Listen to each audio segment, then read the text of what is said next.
अहमदाबाद से take off और कुछ सेकंड्स बाद बोइंग 787 ड्रीमलाइनर क्रैश हो गया। 242 लोग including ex CM of Gujarat Vijay Rupani ji चल बसे। सिर्फ अकेला आदमी इस दुर्घटना में जीवित बचा। ये तो आपने सुन ही लिया होगा, लेकिन यह हादसा हुआ क्यों, हम ये देखते हैं। कुछ दिन पहले बोइंग का एक इंजीनियर चिल्ला कर कह रहा था, if you fly the 787 I can't guarantee your safety.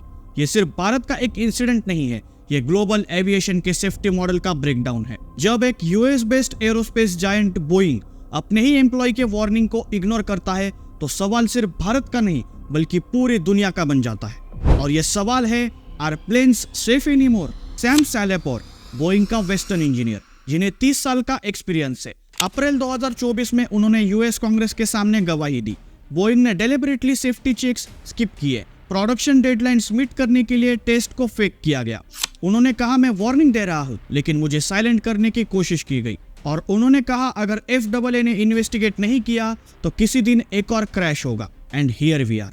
जरा सोचिए, आप फ्लाइट में हो, क्लाउड्स के ऊपर, और नीचे सिर्फ 35,000 फीट का वैक्यूम, और प्लेन के अंदर वो पार्ट जिसको कभी इंस्पेक्ट ही नहीं किया गया वो टूट जाए। आप खुद से पूछिए, क्या आप अब भी बोइंग पर ट्रस्ट करते हो? और ये पहली बार नहीं हुआ। 2018 लायन एयर फ्लाइट 610 क्रैश, 189 लोगों की मौत। 2019 इथोपियन एयरलाइंस फ्लाइट 302, 157 लोगों की मौत। सब में बोइंग 737 मैक्स इन्वॉल्व था।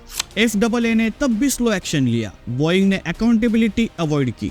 अब 2024 में एक इनसाइडर कह रहा था 787 ड्रीमलाइनर भी कॉम्प्रोमाइज्ड है, और अब एयर इंडिया का 787 क्रैश हुआ। ये सिर्फ एक इंजीनियरिंग इशू नहीं है, ये अमेरिकन कॉर्पोरेट कल्चर का क्राइसिस है।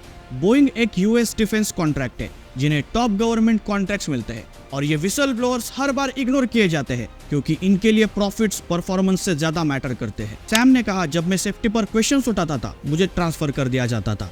ये सब कुछ हाइड करने का सिस्टम है। FAA जो यूएस की सेफ्टी अथॉरिटी है वो भी क्वेश्चन फेस कर रही है। इतने सब एविडेंस के बाद भी FAA ने बोइंग की मैन्युफैक्चरिंग हॉल्ट क्यों नहीं की? जब इंटरनेशनल फोटोज में डिफेक्ट्स दिख रहे थे तब FAA ने डीपर ऑडिट क्यों नहीं किया?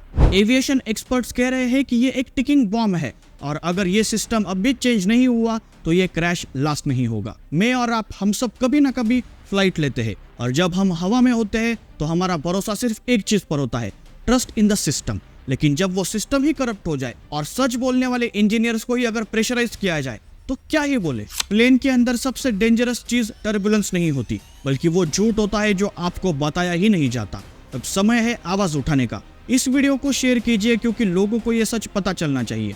आपकी आवाज मैटर करती है, इसलिए demand a global investigation of Boeing safety practices, क्योंकि अगर एक भी और जिंदगी इस सिस्टम के लूप होल की वजह से चली गई तो हम सब गिल्टी होंगे। अहमदाबाद क्रैश ने एक सिग्नल दिया है। सैम सैलेपोर जैसे लोग सिर्फ सच नहीं बताते, वो हमारे लिए अलार्म बजाते हैं, लेकिन हम उसे इग्नोर कर देते हैं। मैं शशांक, मिलता हूँ आपको अगली वीडियो में।